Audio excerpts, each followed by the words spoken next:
Hello and welcome to the Jexit podcast. I'm your host Riley, a former Jehovah's Witness who left the religion in 2019. And thanks for tuning in to the sixth and final part of my series where I explain how I woke up from my JW indoctrination and finally learned the truth about the truth. If you haven't listened to the previous parts, please go back and listen to those first, as I'm telling this story in chronological order, so it'll just make a lot more sense. Before we get into the subject of this week's episode, I just want to give you fair warning that I will be speaking about child sexual abuse, so please listen at your own discretion. So, continuing the story from last week's episode. It's still June of 2020, and I've just learned about the Declaration of Facts, which is the letter that the president of the Watchtower organization, Joseph F. Rutherford, wrote to Nazi government officials, including Adolf Hitler himself. As I explained in the previous episode, this discovery both shocked and sickened me, and I felt extremely hurt and betrayed. I was about 99% woken up at this point, but there was one more thing that finally sealed the deal. The final nail in the coffin of my JW indoctrination was the Australian Royal Commission. So what was the Australian Royal Commission? The ARC was an inquiry set up by the Australian government to investigate institutional responses to allegations of child sexual abuse. The inquiry looked into several organisations, both religious and secular, and the Jehovah's Witnesses were one of the organisations they investigated. Learning about the ARC was shocking, but probably not for the reasons that you might think.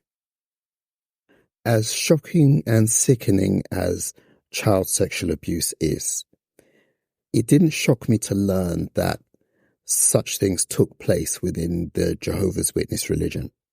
I was already aware that paedophiles existed in the religion. I probably wasn't aware about the scale of the problem, and learning how widespread a problem it was did surprise me. But I wouldn't say that learning about the scale of it shocked me to a great degree.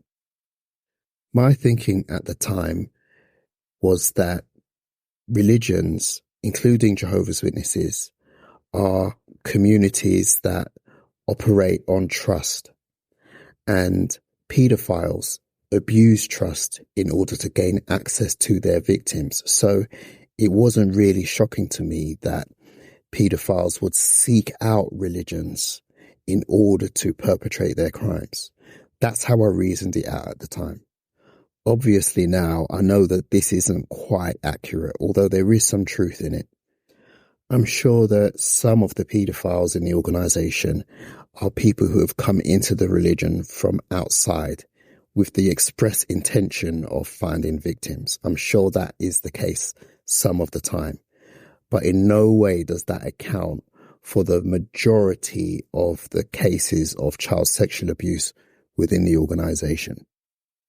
What shocked me the most about learning of the ARC was that such a high-profile inquiry on that scale could happen without the vast majority of Jehovah's Witnesses learning about it. The ARC was held in 2015, which was 4 years before I left the religion, and I had no idea. I had never heard of it at all. Not a single rumour or whisper. And I'm certain the same was true of the vast majority of Jehovah's Witnesses at that time. And I think that just goes to show the extent to which Jehovah's Witnesses live inside an information bubble. Researching the organisation using outside sources is highly discouraged. Even reading information that you just unintentionally stumble upon is highly discouraged. It's something that most Jehovah's Witnesses are actually scared to do. So when you take those things into consideration, it's not really surprising that most Jehovah's Witnesses had never heard of the ARC, myself included. But at the time, I just didn't realize how tightly controlled information is within the organization. Hence why I was so shocked to learn about the Australian Royal Commission. So, now that we've established that background, let's get into the part that the JW religion played in this inquiry. The inquiry heard testimony from at least 2 former Jehovah's Witnesses who did sadly suffer child sexual abuse within the organization. And they told their experiences of how the abuse happened and also how they were treated by the congregation after the abuse came to light. Their stories were extremely difficult to listen to. Not just the abuse, which was bad enough, but what happened afterwards, the way they were treated by the congregation, specifically the elders, was just absolutely appalling. And several elders took to the witness stand to explain their actions to the inquiry. And they weren't just questioned about their own actions, they were questioned about the policies and procedures of the organization when it comes to child sexual abuse. As I was watching those elders give evidence, I noticed a consistent theme that ran through all of their testimonies. And that was the fact that it was abundantly clear that the organization's priority in cases of child sexual abuse isn't protecting the victim, it's protecting the organization's reputation. And when that priority comes into conflict with protecting and looking after the victims, the organization wins every single time. Victims be damned. So I'm sitting there watching all of this, watching elder after elder flounder under the questioning of the state's representative, hearing several of them admit that they callously had neglected to read the victim's statements prior to attending the hearing. And I'm thinking to myself, do these people really represent a loving God? Really? If Jehovah is real, and if he is as loving and benevolent as I was raised to believe he is, are these the people that he would choose to represent him in this way? Would he be okay with his organization treating people like this? Because what I was seeing with my own 2 eyes didn't make any sense. Of all the things that had led me to this point in no longer believing in this religion, learning about the ARC was unique. Because had I learned about the ARC in isolation on its own, while I was still a Jehovah's Witness, without all of the other things, without the other 5 milestones in my deconversion, it wouldn't have been enough to make me stop believing in the religion, but it would definitely have been enough to make me leave on principle, because it was such an appalling display by the elders and the organization. In last week's episode, I briefly spoke about the enmity that exists between the JW religion and the Catholic Church. Jehovah's Witnesses never miss an opportunity to criticize the Catholics for any reason, and this subject of child abuse is a huge one. The Catholic Church has an appalling record when it comes to child sexual abuse. But when you look at the way they respond to it and the reforms that they make, they're actually better than the Jehovah's Witnesses. The ARC painted a picture of an organization that is egotistical when it comes to its reputation, callous and cruel when it comes to the treatment of its victims, and stubborn to a fault when it comes to implementing reforms. The second most shocking thing about the ARC when I discovered it was the fact that the inquiry heard testimony from a serving governing body member, namely Geoffrey Jackson. I can't adequately put into words how surreal it was to see a governing body member who I was familiar with from JW Broadcasting on my TV screen in a court setting, being sworn in and giving evidence.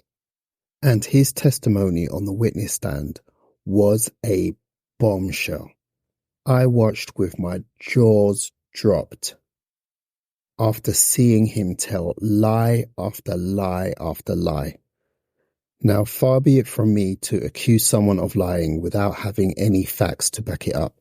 So please check the description or the show notes of this episode, and you'll see links to Geoffrey Jackson's entire testimony. So now I want to pick up on specific things that he was lying about. When speaking about how the religion dispenses and disseminates doctrine from the governing body through the organization down to rank and file members of congregations around the world, Geoffrey Jackson said that the governing body realizes that if they were to give some direction or doctrine that was not in harmony with God's word, the Bible, Jehovah's Witnesses would notice that, because they'd be able to check the doctrine, understanding, or direction against their own Bibles and see that there was a discrepancy. And he also said that there are provisions for, in such an event, for feedback to be relayed to the governing body so that they are aware that they've given some wrong direction or an incorrect interpretation of the scriptures or words to that effect. Now I'm going to ask you a question directly, you as a listener, whether you're a former Jehovah's Witness or a current Jehovah's Witness. Does what I just said ring true? From what you know of your experience as a Jehovah's Witness, is there a provision for upwards feedback to the governing body when something that they've said or directed doesn't align with what's in the Bible? No, there isn't. It's a lie. Jehovah's Witnesses are not allowed to interpret the Bible for themselves. When they do, it's called apostasy and they get disfellowshipped for it. Jehovah's Witnesses take their interpretation of the Bible from what the governing body says, not their own mind and their own thinking ability. They're actively discouraged from doing that. Let's look at a real life example to back up what I'm saying. I recently spoke in a previous episode about the change in reporting. Up until about a year ago, Jehovah's Witnesses were required at the end of the month to submit a report to their congregation that detailed how much time they've spent in the preaching work, how many magazines they've placed, how many videos they've shown, how many Bible studies they've conducted, etc. However, the governing body have recently changed that requirement on the basis that it doesn't have a scriptural backing. So are you trying to tell me that in the 100 plus years that Jehovah's Witnesses have been reporting their ministry activities, that the governing body has never received feedback that that requirement is unscriptural? Well, I've spoken with people who have provided such feedback. And guess what happened? Some of them were disfellowshipped. So where is this process that Geoffrey Jackson is talking about? Where is this provision for the governing body to be corrected? It doesn't exist. He was lying. One does not simply disagree with the governing body, whether the matter is doctrinal, procedural, or organizational. Disagreeing with the governing body is a fast track to getting disfellowshipped and shunned for apostasy. There's no two ways about it. In fact, disagreeing with the governing body is a worse crime than disagreeing with Jehovah? Let me put a scenario to you. A Jehovah's Witness reads the Bible. They come across the account where Jehovah sent 2 bears to maul 40 young boys who were mocking the bald prophet Elijah. This Jehovah's Witness is disturbed by this account. He feels that Jehovah overreacted and rendered a very harsh and cruel judgment on those children. So he goes to one of his elders to speak about his concerns. What do you think would happen? What would that elder say to him or her? I'd imagine he'd say something like this. Well, I know, brother or sister, that this account is very difficult to read and it's a bitter pill to swallow, but Jehovah's ways are higher than our ways, and we know that everything Jehovah does is good. He never acts badly or makes an incorrect judgment. So even though we don't understand his actions at this particular instance, we can trust that Jehovah did what he did for good reason. Maybe you should pray for understanding, or at the very least, pray for patience while Jehovah reveals the understanding of this account to you in his good time. Does any of that sound remotely familiar? I'm sure you've heard things like that a million times before. But now let me put another scenario to you. The same brother or sister goes to an elder with some independent research they've done about the translation of the Greek word stauros. I'm certain I've mispronounced that, but please bear with me. They feel that the organization is incorrect in its understanding that Jesus was executed on a stake or upright pole as opposed to a cross. What do you think would happen to that brother or sister now? They're getting 3 elders knocking on their door for a judicial committee, that's what. Disagreeing with Jehovah gets you encouragement, but disagreeing with the governing body gets you excommunicated. It's as simple as that. But the lies don't end there. Geoffrey Jackson was asked how inactive Jehovah's Witnesses are treated by their congregation. An inactive witness being someone who is still technically a Jehovah's Witness. They haven't been disfellowshipped or they haven't disassociated, but they've just stopped attending meetings and no longer engage in congregation activities. When asked how the congregation treats such ones and whether or not they're still subject to the rules and regulations of the religion, Geoffrey Jackson said that it's not his understanding that inactive witnesses are still subject to the religion's rules, but he would have to check on that as it's not his area. He also said, and I'm paraphrasing here, that if an inactive witness had made it clear over a course of several years that they no longer saw themselves as being members of the congregation, that they wouldn't be held to the congregation's rules, and that their records would only be kept just in case they ever come back.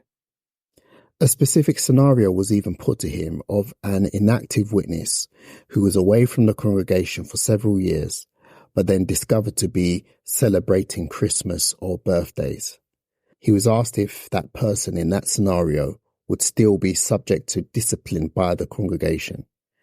And Geoffrey Jackson said, that's not his understanding, but again, that's not his field. What a blatant lie.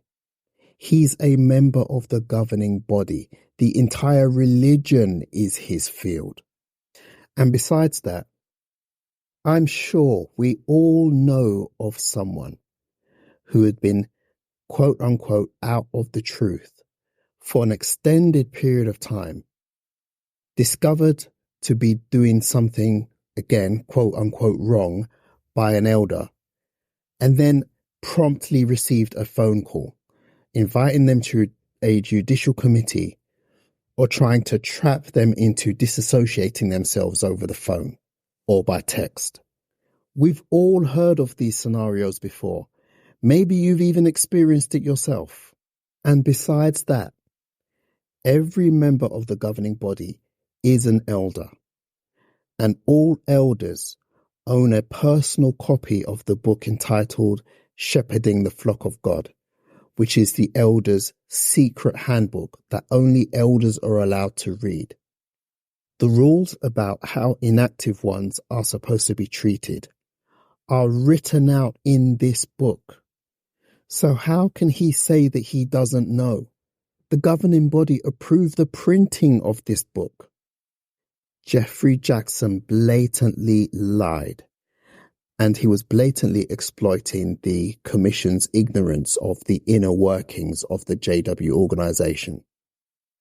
The next part of Geoffrey Jackson's testimony that I want to talk about was the absolute death blow for my faith in this religion. It was the ultimate coup de grace, and I'm sure the same is also true for many, many others.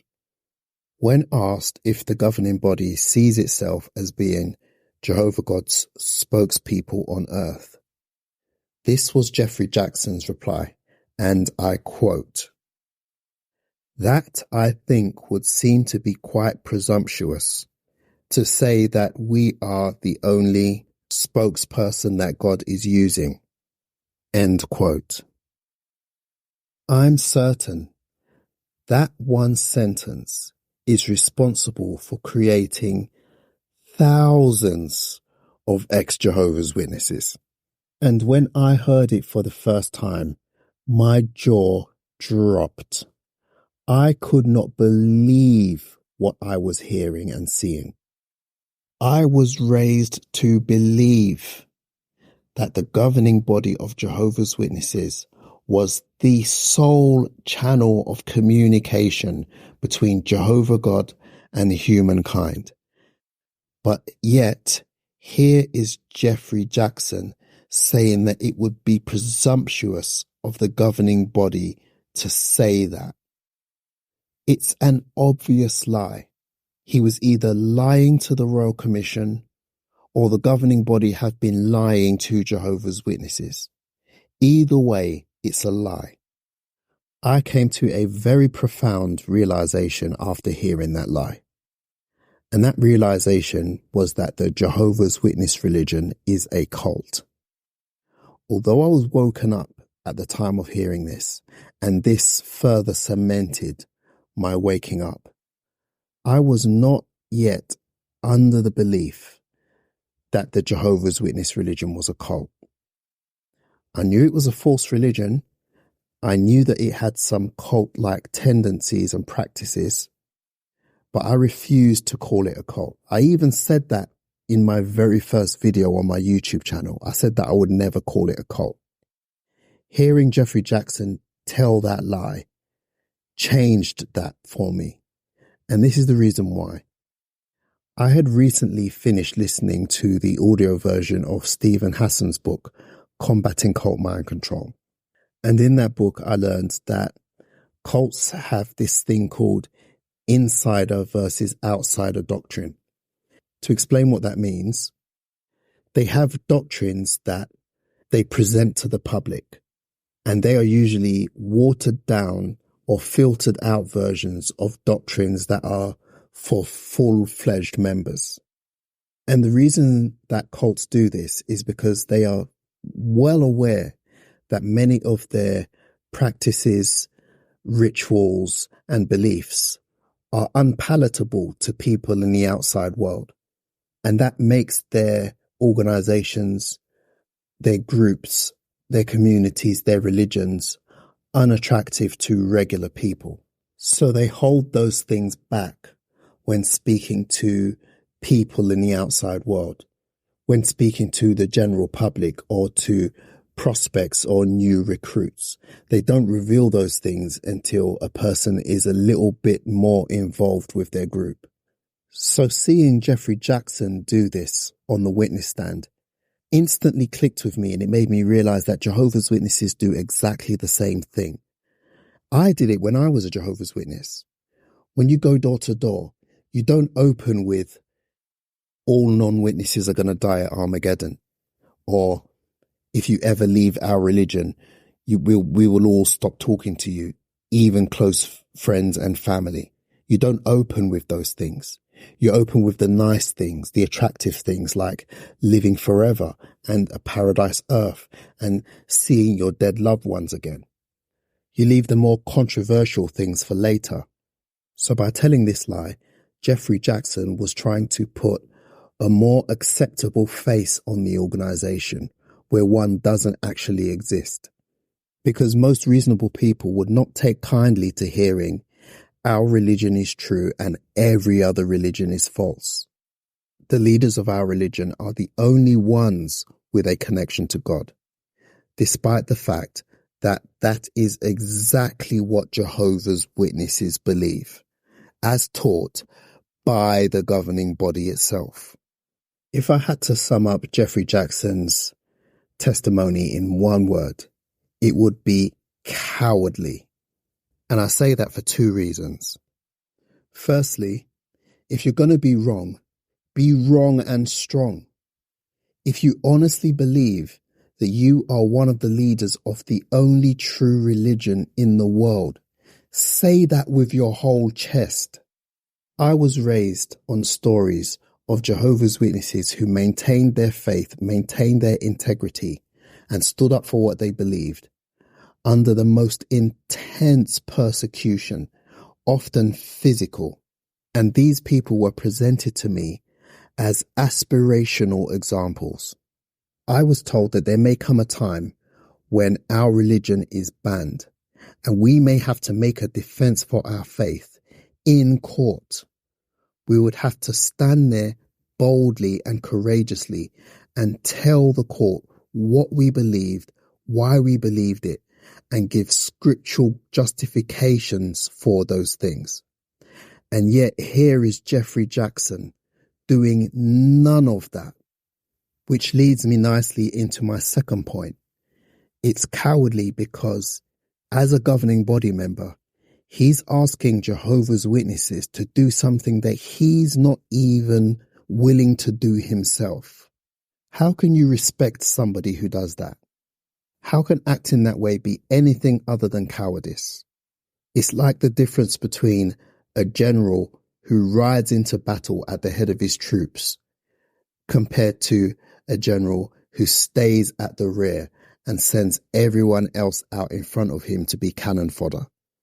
So the Australian Royal Commission, and in particular Geoffrey Jackson's testimony, really lifted the veil from my eyes and irrevocably altered the way I saw this organisation. I no longer saw the governing body as being misguided yet sincere. I saw them as being manipulative, cruel, cowardly, and even evil. And that was the sixth and final nail in the coffin of my JW indoctrination.